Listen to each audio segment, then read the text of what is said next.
Good morning. Welcome to WYDAF Live. I'm Alan Ibbotson. I'm your changeologist and an executive coach, and I'm your host for the next half an hour in bad lighting in a hotel room. You got to make it work, people. Just do what you got to do to make it work. But thanks for coming. I appreciate it. What is WYDAF? WYDAF is wisdom you didn't ask for, but certainly can't lead without. And our mission is actually quite simple: is to build a wiser world of work. Because I don't know about you, but I got to tell you, I think we've got to lift this wisdom off the motivational posters and the Instagrams and the mugs and the T-shirts and actually get it into our hearts and our minds and our leadership and our workplaces. And so WYDAF is essentially really training to help us all do that, whatever that means for you. So today's topic is the Great Reinvention.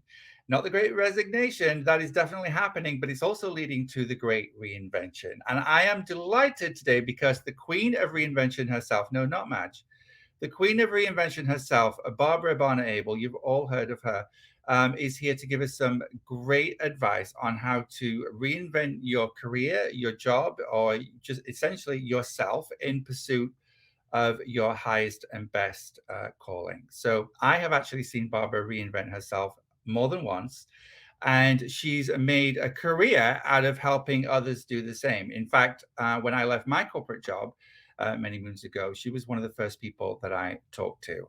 She is so busy helping people reinvent that when Madonna called, she wasn't even home. So yeah, joking aside though, Barbara is the most excellent and very generous host of her own podcast called Camera, Ready and Able, which is one of my favorites, and it's award-winning. First season, award-winning, and we'll link to that later on so that you can check it out. Oh, and they have some fabulous guests, of course.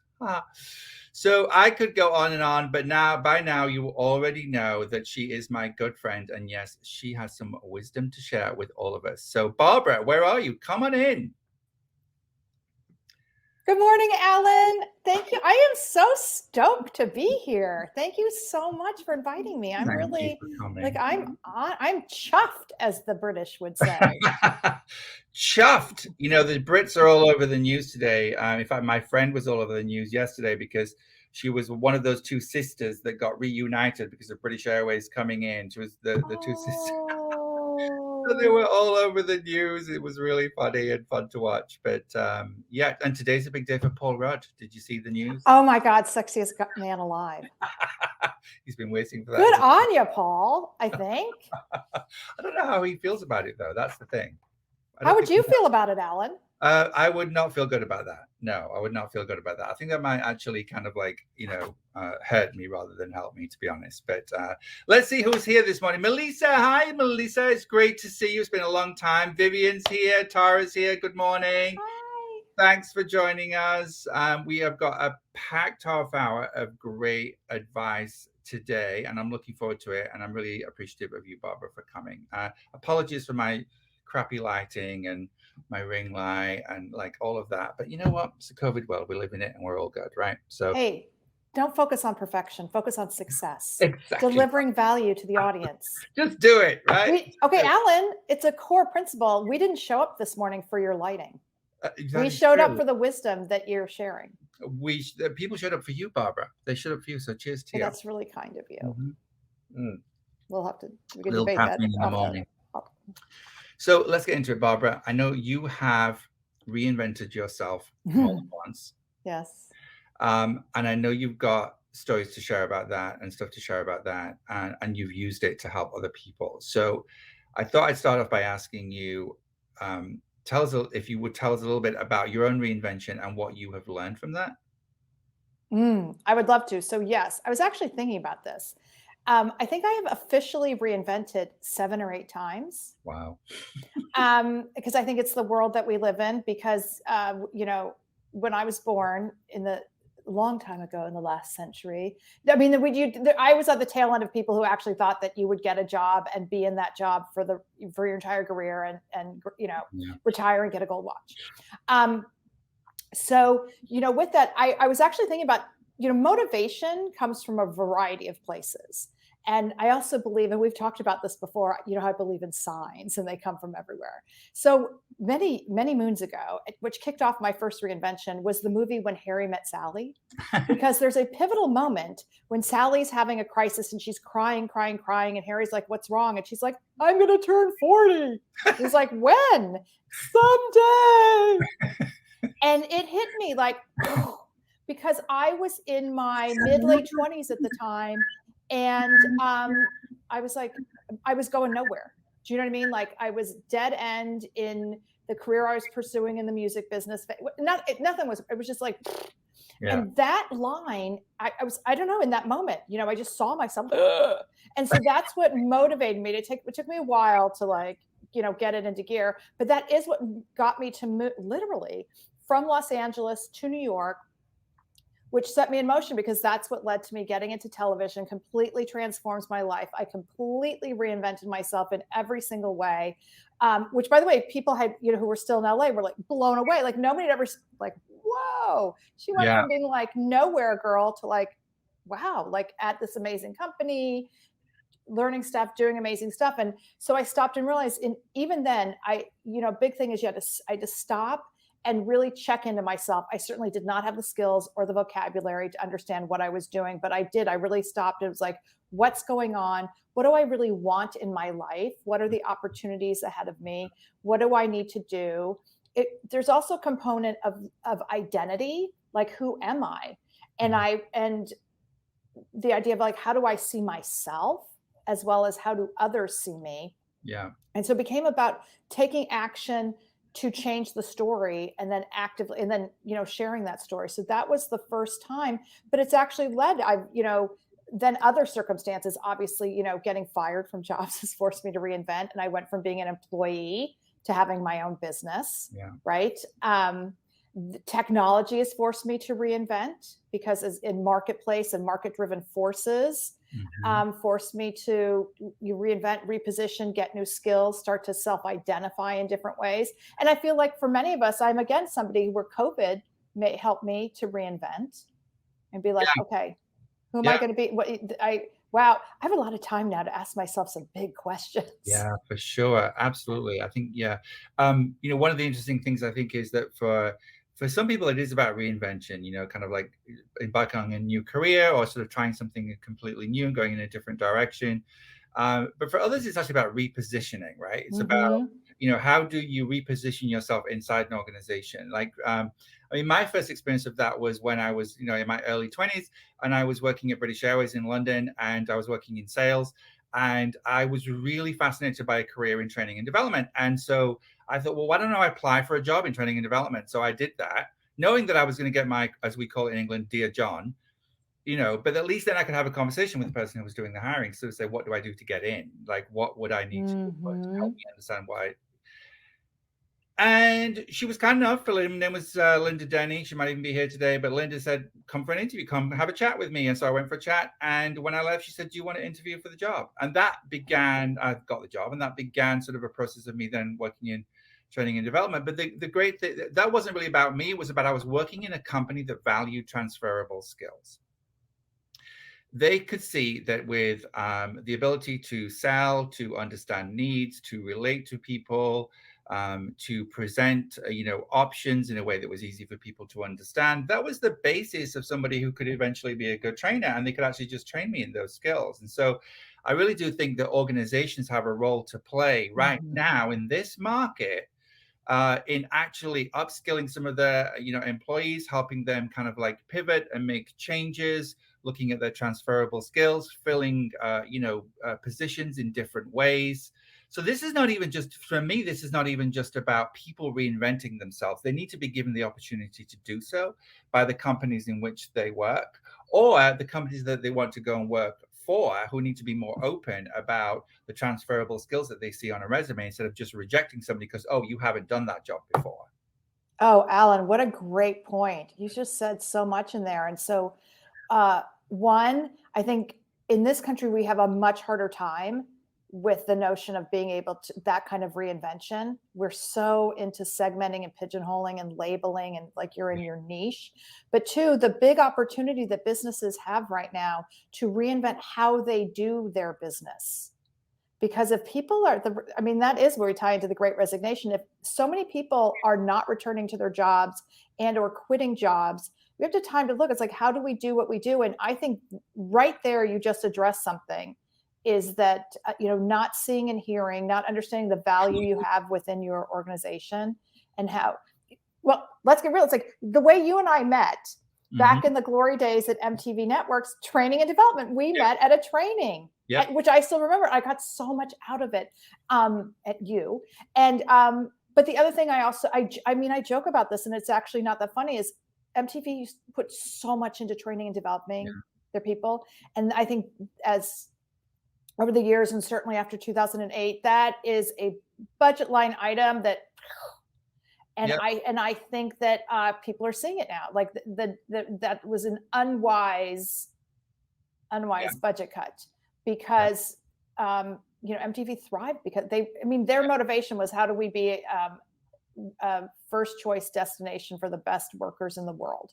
Yeah, and I think there's this myth that you have to be a small organization to be that nimble to move people around, and I call bullshit on that, frankly. I mean, when I worked for BA, 70,000 employees around the world, and they literally had a philosophy of moving people around from one department into another with no experience of having done it, and putting training in place to give them the skills to be able to do it. And so people have these really, great portfolio careers, and I would love to see a return to that kind of thinking and mentality, because it's a real growth mindset. I think, you have to sort of get into growth mindset to be able to operate in that way.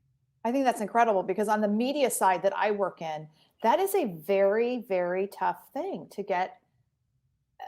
The way the business works, get people to see you in a different way, whether, you're from news and you want to transition into other types of programming, whether you've been a producer and want to do something different, whether you've been an executive and want to move into a different area of business. That is a tricky, there are a lot of roadblocks, is what I'll say. Yeah. And I think it affects people's confidence, right? I mean, one of the things I know that you work on with folks is really finding helping them find their voice and sort of, figure out who they want to be when they grow up, so to speak. But like, how do they get there? Because organizations can really beat you down in terms of your confidence level about being able to do, or the opportunity to do, things that are maybe different or outside of your current remit, and helping you sort of, stretch. And so it becomes important, I think, for people to be able to kind of really look inward and really own their own careers and think about, what is it that I want and how am I going to get there? And I know that's what you do, right? Yes. Well, again, so well said, Alan, because I think when what popped in my head as you were just talking was, on a business level, companies need to put the human back into human resources, right? It's just, which is easy for me to say. Not true everywhere, but certainly true in a lot of places. Yeah, in a lot of places. I just meant where it's we saw after 2008, it's like so many people were let go, and then we realized, but we can still function by having 30 people do the work of 100 people, and those numbers have, and now we're really, really, really feeling it. But to your point, it's part of it is like then we get into like, how do you stop and do a really important self-audit? So on the one hand, there's the mindset side of, or just deep, like, what do I want? Where do I thrive? What makes me happy in life? And depending on where you are in life, you're going to have different answers to that question.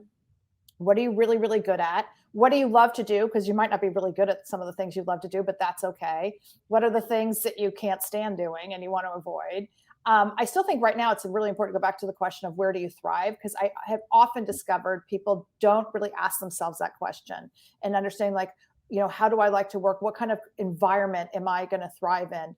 And I've seen that with friends of mine who are executives, really understanding it's like, traditional corporate environment versus, I work with a lot of, tech, innovation, entertainment companies and media space where it's a little bit more loosey-goosey.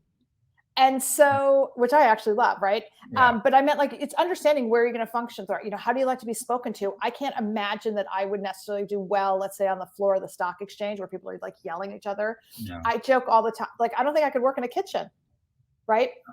Seems like kind of awesome. You're talking to. Yeah. But I meant like understand, but just understand like who am I? How do I like to be spoken to? What do I share? Whatever. Yep. Maybe I'm such an introvert. I'm always going to be a great back office remote worker. Sign me up. I'm such an extrovert. Oh my God, I have to get back into that office and be with people and have water cooler moments. So it's really important to that. And then getting back to what you're saying, I often refer to them as what are your superpowers? Because we simply want, one step in the process is the functional hard skill. Like, how do I fit in at any kind of job? Like, what am I good at? This is what I know how to do. But how do you stand out is like really all that extra stuff. I often say it's the soft skills that get you in the door to the interview, which is clearly at British Airways. It's like, it's your charm and communication skills that got you to chat with, was it Linda? Linda, Linda yes. And then it's all that moved you. And it was your soft skills that got Linda to say, do you want to interview? So it's really important if you've never done it to actually list these things. Hard skills, soft skills. And then in there, like, what are your superpowers? What's like the magic? And Ellen, everyone has them. Everyone has them. I've been reading a brilliant book. I have to tell you about this book because I know you're a reader. Yes. I've been reading this book called Find Your Difference. I'm just trying to throw this in bad light. Okay. Maybe we have it. There you go. Look at our producer is so on it today.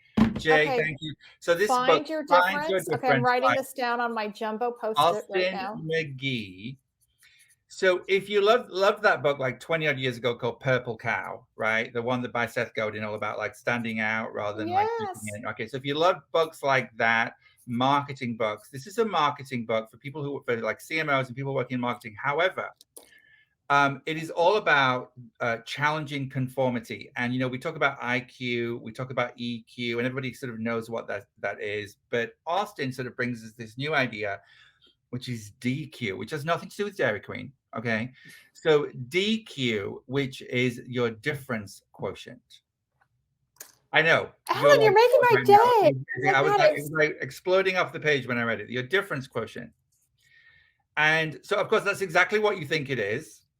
Your uniqueness, your superpower. It's another way of, talking about that. But understanding what your difference quotient is in the marketplace, because you can try and be all things to all people. You can be try and serve every market or be for everyone. But if you end up really being not for anyone, and when you do that, right? And so one of their phrases at this company where Austin works with a brilliant woman called Al Papanja, they have a company called Find Difference. And one of their phrases is target narrow, catch wide.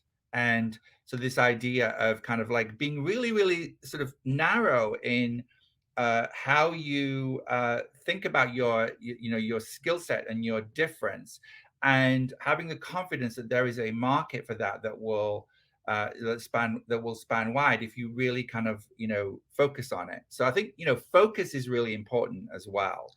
I was clear that I specifically wanted a career in training and development. I specifically wanted that thing. And so I was going to go after it. But if I'd been sort of all over the place and thought, I want a career in sales, I want to be this, I want to be that, I would have, I wouldn't have kind of landed what I wanted. So I do think it's important to have a goal and be specific, and then really figure out like, how do you market yourself in a way that is differentiated from anybody else? How do you stand out, right? That is so great, Alan. And I'm going to add to that. I'm a big believer in understanding what your values are. Like what? Yeah. So, and what I'm getting at is then when you're doing your research into businesses, spend time at the bottom of the website and get into mission statements. Because I often say that for people, that clients I work with who are looking for relationships with brands or any type, because you'll be so surprised. So on the one hand, obviously there may be companies where you start to read like what they really stand for. When you get beyond the brand, you're like, I don't know if that's going to be my vibe. But I have to tell you, there are so many places you'll be like, I had no idea that person, that company, whatever, and we are so in alignment. Wow, I'm going to reach out to them. And so now your energy is shifted as you're reaching out. And I believe wholeheartedly that you bring that energy to every email, everything that you do, every way you communicate. and we can receive it. It's also when you can start to identify how you are in alignment, you're now getting very specific into your value, way beyond skills. Yeah. That are going to matter in any workplace into the reinvention. And that alone can be your own internal reinvention, because now it's tapping into your own worth and believing that you deserve to thrive in that place, and to work someplace where you are going to be honoring your values and feeling great. It's like, how do I want to feel every day when I go to work? Because there's somebody I know who might be on this call who often talks about, we spend a third of our life at work. It's true. That maybe it should, we should love what we do and feel good and thrive in it. I think maybe it was Alan Ibbotson who said that to me decades ago. But you know what I mean? And how all these things come together. And sometimes, and I think that's just a qualifier that gets lost, because we often look at like functionally doing the job and what are they going to pay me? Yeah. And I think about that too when I talk to people so much about contracts in the media space. Yeah, the number matters, but there are all these other things that also matter in the negotiation. You're missing the point if you're only looking at the number. 100%. 100%. And I do think it's hard for people, especially if they're in maybe mid-career, to sort of make a change, right? And they sort of a lot of people get stuck in careers they don't really want to be in. Mm-hmm. They have to look at the number, right? And then that just shuts down the rest of it. That shuts down the rest of the conversation. And so it's a very fixed mindset. And so I think if people can really think about, all right, well, how would I get there? If I had to do this, if my life depended on it, how would I get there? How do I break this down into steps? Can I have a side hustle? It's like, if you want to learn about marketing and social media, you could have a side hustle with Etsy and kind of like sell your own stuff and sort of see what happens, and learn about algorithms by selling your stuff through sponsored ads. There's so many ways now, I think, that we can kind of up our skills, on the down low, off to the side, to kind of learn about, to sort of learn about different things. But I do go back to this idea that from an organizational standpoint, we have to get more flexible about talent and how we move it around an organization, and give people more opportunity, like be a career coach, be on the side of talent. People are leaving their jobs at record numbers, like 4 million people in August, because they feel like, oh, there's no opportunity for me here. And, I can't sort of move up the ladder, or, I'm in this and I really want to do this. And I think if we can be a lot more open about this idea of transferable skills, people will self-train if you tell them that they're going to get an opportunity, to do it. You are better off giving people new opportunities, stretching them outside of their comfort zone, than you are throwing money at them to get them to stay. Like 100%, right? Because we all know throwing money at people doesn't really work, not at least for the long term. But if you give people opportunities that they crave and that they want, then they might actually just stick around. And so it's a retention tool as well, I think. Oh my God, I love that. Well, I'm always going to go back to the MTV story, where we got to do so much stuff because we learned to do it on a shoestring. And so in some ways, I think that it was like, if it's not going to cost money, go for it. But I mean, it allowed me to do so many, like scripted and animation and amazing things that I got to learn and go try and do. And so, on the other side of that, I would say to an individual who's trying to sell an idea up, we always get into this, is position, know your audience. It's a part of my media training. You've got to meet your audience where they are always. What are their needs? What are their expectations? How do they receive information? So it's the same thing up as if you're trying to pitch an initiative, got to figure out what are the pain points for the person you're talking to. Yes. And in a lot of businesses, that pain point is always going to be budget. Always. Yes, absolutely. But read the press, like read the industry press. So if you want to work, let's say, I don't know, make it up. Let's say you want to work in the music business. Okay, subscribe to, all of the music industry press, Billboard and all of that, right? And read what's going on and see what's going on in that industry. What are the issues? What are the challenges? Learn about it, and find ways to think about, okay, how my skill set or my experience be helpful to that problem. Right. And sort of start networking and send cold emails and contact people and reach out and be brave about it. Wait, I want to talk to Frankie. Frankie. Yes, invented in Frankie. Because Frankie, I'm right there with you. I am so that. Yes, thank you for sharing that, because I'm such a firm believer, because I've done it many times, and yes, it's scary, but it also goes back to what I love what the find your difference was, hyper niche. Yeah. But something I love, like that I get up every day excited to do what I do. And so part of it, I will always go back to the energy coaching idea of this, is that, for some people, that might be the repositioning, is how you show up and feel about what you're doing. And then to what you just said, Alan, now you got into like a very smart idea, is you have a strategy and a tactical approach to how you're going to do something. So now we're looking at the long haul. It's like, my goal is I'm not going to wake up tomorrow and it's happened. So it's like, what other skills do I need? Who do I need to know? How do I need to show up? How do I need to communicate? All those things along that stuff, and realize, so I could test the waters by doing something for a while, whether that's, showing up on Etsy, or just realize I'm going to position. I collect stories of people who've successfully done this over and over and over and over again. So it's like a look at, what does everyone have in common? Exactly. Damaso's asking a great question, actually. Damaso's over in Spain. Hey, Damaso, thanks for joining us. He's a brilliant, storyteller, actually, and he does it through photography. He's just so talented.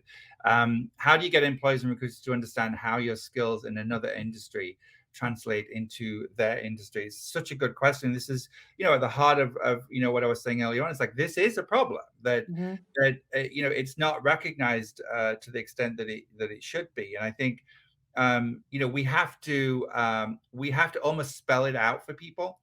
I think not almost. You have to. You have to connect those dots and be as direct and specific as possible. And so Tomas, it's a great question. Thanks for asking. But literally say, this thing that I do is helpful, valuable to you because. And then understand. So, and has the potential to, like, increase, save time. Tell the story. The food now. The Chopped, the show. So thanks for remembering. I was like, wow, yeah. So this is a great example, and it's up on my website. It's from my podcast. Camera Ready and Abel. Dave Knoll, who, by the way, I first met when he was a production assistant at VH1, and now he's a mogul who has successfully sold over 60 television shows and created Chopped, among many. Mm-hmm. And he told a story on a podcast that a few weeks ago. It's so incredible. So one is just the brainstorm process of how he came up with the idea with Chopped with his partner was amazing. But then what he did, Damaso, to your point, is then he knew he was going to take this into the Food Network. By the way, he already did have a relationship. But what he did that nobody stops to do was think about, how am I going to make the Food Network see this as valuable? What do they need? And it's because they get pitched great ideas all the time. So he understood where they had holes in their programming schedule and what they needed. And he understood that the idea of Chopped was a show that you could just, show over and over again. He understood you could use Chopped to lead into any other show because it wasn't thematic the way the others were. And so he literally said, Chopped could be your Jeopardy. And the head of programming was like, boom, I get it. Love it. Because you have to remember, so many people are walking in with great ideas all the time who also come in with a great track record, but he always takes the time to understand, how is this valuable to you? How is this going to make a difference? And he was really specific, really creative. And the other point is, if you watch, there's a video clip as well of Dave, his energy and passion around talking about this is infectious. Yeah. No, it's brilliant. It's absolutely brilliant. He shares his belief. Oh, thanks for remembering about that. Yeah, no, thanks for doing that, because it's just such a great story, and I think a great example of somebody who's thinking outside of just what, in this case, he really wanted and needed to do, and thinking about his audience, thinking about the people who had the power to give him that opportunity. What do they need? How do I sell it to them, or tell that story, right? It's all about telling your story. How do you tell that story in a way that is appealing, compelling, and makes everybody go, yes, absolutely, we must have that. We must have you. Yes. Right. I actually want to take a moment to remind ourselves too that everyone, it's easy to forget in like sort of the Myers-Briggs of life, we all process information differently. Yeah. So what is obvious to you is not necessarily obvious to someone else because they process differently. Yeah. And so that's why it behooves us very simply and specifically to spell it out. This is helpful to you. This is worthwhile. I learned that the hard way, pitching up, even for years in my work as a casting director and talent executive and developing people, I often work with executives and their strengths are different than mine. And there have been times where it's like, this person is so talented. It's so obvious. Yeah. And it's like, why are they not getting it? And it's like, because they process differently. They're seeing something different than I am. It's on me to say, this is why this person is great. Yeah. And you and I have that experience all the time, right? We're, as coaches, we're with people. I don't know about you. I am with people who are way more brilliant than I am all the time, right? I'm not very good at all, right? But I'm with like brilliant people all the time, and yet they have a problem and I can help them fix it or figure out how to fix it, right? And that's because I have the objectivity, my objectivity and my ability to ask the right question and be curious enough and put myself in their shoes that I can kind of like figure out how do I position myself in this conversation that will help guide them towards a solution. So that's a uniqueness that I bring to that particular situation. What is your uniqueness? What is your DQ? What is your different quotient? What is your superpower? Whatever you want to call it, but whatever you do, buy this book. I'm on it. That will make a difference for this particular person or this company, so that you can actually reinvent yourself, right? You don't get the opportunity to reinvent yourself if you don't actually think about how you reposition yourself and talk about yourself as well. And I just want companies to give people more opportunity to do that, whether they are hiring people from the outside or whether they're looking for, to fill a position inside an organization, and give people opportunity that they wouldn't otherwise have had. So, Barbara, we're out of time. Do you have any closing words for us? We've had all these amazing comments from Damaso, Jessica, Kim. Thank you so much for joining us. I'm actually going to go through all these great comments and respond to you all. I thank you for being with us. But Barbara, do you have any closing thoughts for us this week? I really want to sit with your DQ and the differentiation quotient. A couple things. One, I do believe in sort of the blue ocean theory. There's room for everyone in the big ocean. Yeah. Two, when you're thinking about your differentiator, because this can shut people down a lot, is, but I'm not that different. And so it's to let go of the notion that you have to be singular, the only one, way out there on your own. No, it's so I often help people or use the idea of think about the recipe of you. It's like, here are all the aspects of me, and whatever, all those elements and how those come together in proportions, that is that is uniquely you. Yeah. And so that's how, but it doesn't mean you have to be like the only one, the number one, because that comes up all the time. All the time. Be yourself. Everyone else is already taken. Oh, love it. Yes. As I said. Barbara, thank you. It's been a pleasure. Oh God, it's always a pleasure. Will you come back? I would love to. This was fantastic. Thank you. Thank you. Wishing you all the best. Love my day with you. Thank you so much. Thank you. And that's the show, everybody. We're out of time. Thank you for joining us. You can follow along with WYDAF on our pages and our groups on LinkedIn and Facebook. Just hashtag WYDAF. You'll find us everywhere. We're on Twitter. We're everywhere. You'll find us. So I hope you'll follow along and tune in for the next show in a couple of weeks. So I will see you then. Thanks for joining us.